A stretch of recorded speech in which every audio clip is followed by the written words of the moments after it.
Hello everyone, my name is Eugeniusz Romer, this is Układ Sił, Balance of Power, and today I'm very happy to host Mr. Hsu Szu-chien, a Senior Advisor of the National Security Council of the Republic of China, Taiwan. Welcome, sir. Thank you. So recently the Wall Street Journal reported that the Chinese, Beijing, is expecting from Donald Trump to actually declare that the USA is not going to recognize Taiwanese independence. So not to support. Or not to support. So do you think that Donald Trump would agree to this demand to get a better trade deal with China? And do you think, Communist China, and do you think that that would be meaningful? Of course, I cannot speak for the U.S. government. U.S. government shall have to speak for itself. And also, I cannot predict Trump administration's foreign policy positions, but so far, as we have been informed by the State Department of the United States, there has been no change of their official position on their relationship with Taiwan, and recently, State Department and the AIT, that is American Institute in Taiwan, has come out to say that the Cairo Declaration and Potsdam Proclamation, as stated by the Chinese government, stipulate that Taiwan is part of China, and United States government says there is no such a thing. Those two declaration and proclamation have no legal binding effects. So they negate the Chinese narrative. So I think that position is very meaningful. So far, we don't see any change. Mm-hmm. And regarding Donald Trump, because he expected Taiwan in his campaign and also when he became president to spend more on defense, to spend more GDP, more money from the budget. So that's a bit of a problem in Taiwan because of the political polarization and the rift between the ruling party and Kuomintang. Do you think that Taiwan is going to overcome this problem and actually spend more money on defense? So let me talk about the number first. The defense budget we have for this year, 2025, accounts for 2.82% of our GDP. And with the two special budget and regular budget together, next year, we're proposing 3.32% of our GDP. I'm talking about the core defense budget.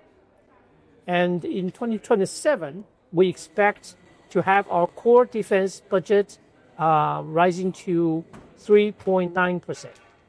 So that's the proposal that were made by the executive branch of our government. Whereas whether the opposition, including KMT and TPP, would have opposition on this proposal, I don't have a crystal ball on our opposition. But it's a normal situation in democracy that the opposition have different opinions. But I hope all the discussion can be conducted in a very rational manner. And I hope the opposition will also care about our own defense and for Taiwan as a whole, our commitment to the international community that we are committed to our own defense. So do you think there is a chance you can compromise somehow with them, find a compromise? Because we also in Poland we have a high level of polarization, but actually the defense budget issue is common. The both major parties have agreed on that. So do you think that this is possible also in Taiwan in short term?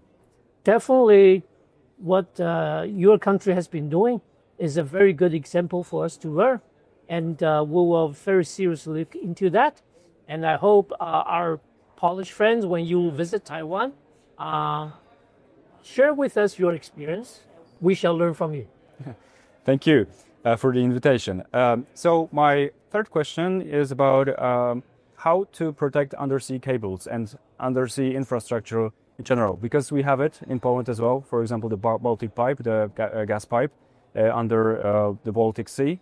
But you are connected to the internet by those cables, and we've seen that China is trying to somehow destroy it. So, is it possible for countries small like Taiwan to protect its crucial infrastructure? It is indeed a challenge.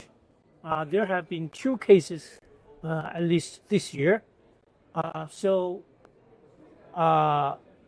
Before I talk about how we deal with it, let's be clear that the only existing convention on the undersea cable was created in 1884.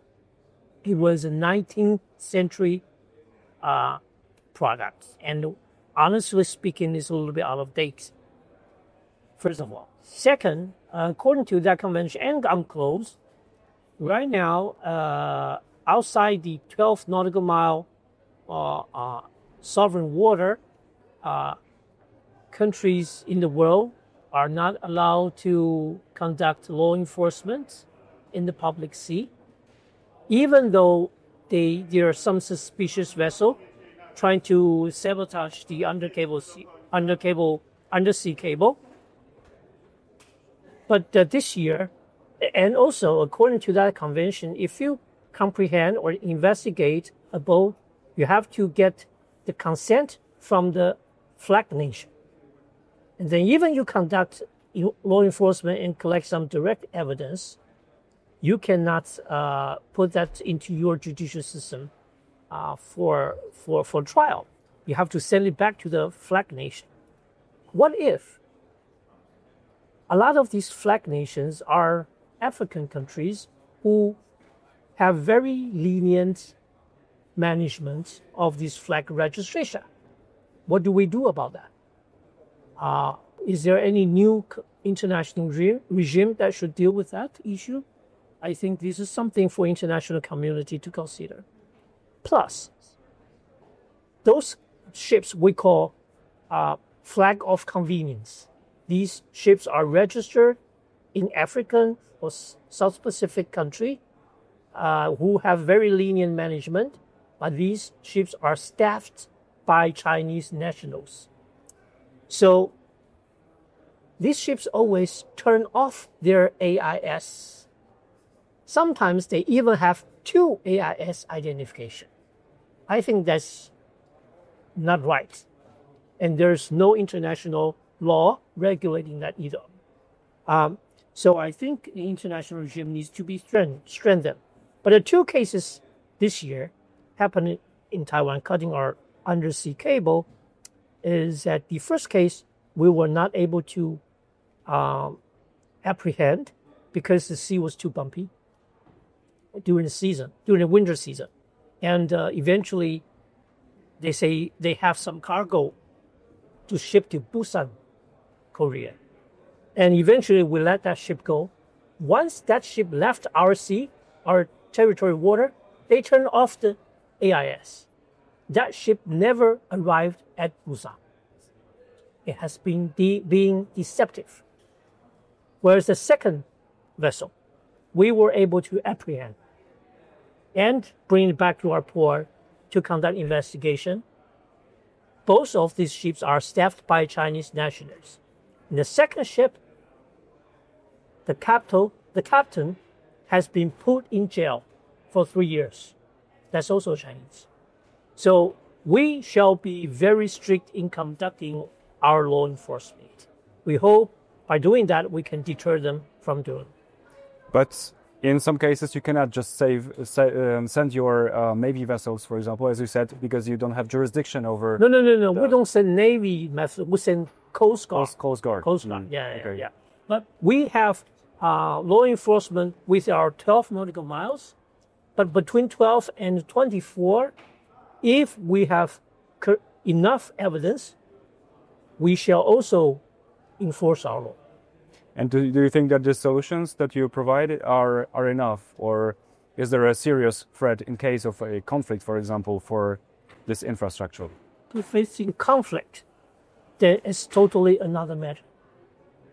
what I'm talking right now is about the international norm and law enforcement in the peace time.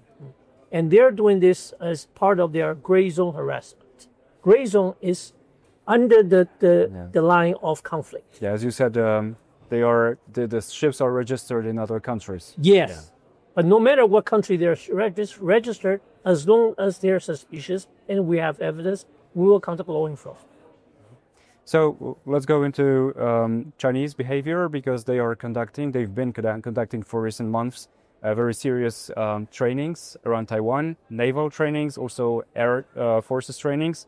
How do you perceive it? Is it just an intimidation, or maybe they are serious about the invasion? Because Xi Jinping, he is believed to have said to his army that it should be prepared for an invasion in 2027. So this year is coming very soon. It's both intimidation and preparation. But I have to say, it's an understatement to say they're preparing. To quote Admiral Paparo, they're rehearsing. We're taking 2027 very seriously. So are American friends. We're taking 2027 very seriously.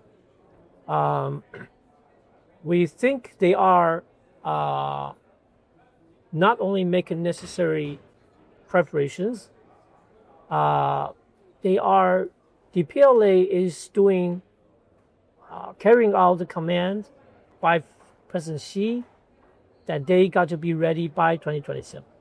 And we think that's serious. Okay, so if you say you're taking it very serious, so what kind of preparations are you doing regarding this year? Oh, this year? I mean, no, 2027. 2027. We're doing a lot. There are things I don't want to say publicly. Of course. But we're racing with time, making necessary preparations, and let them know that their attempts will be defeated. So I'm aware you might not answer this question, but would you like to discuss the American-Taiwanese relations? Because they seem to worsen nowadays due to the new administration in America. So do you think that this is going to be a serious threat for Taiwan in the future? I think the U.S.-Taiwan relationship is okay. It's okay.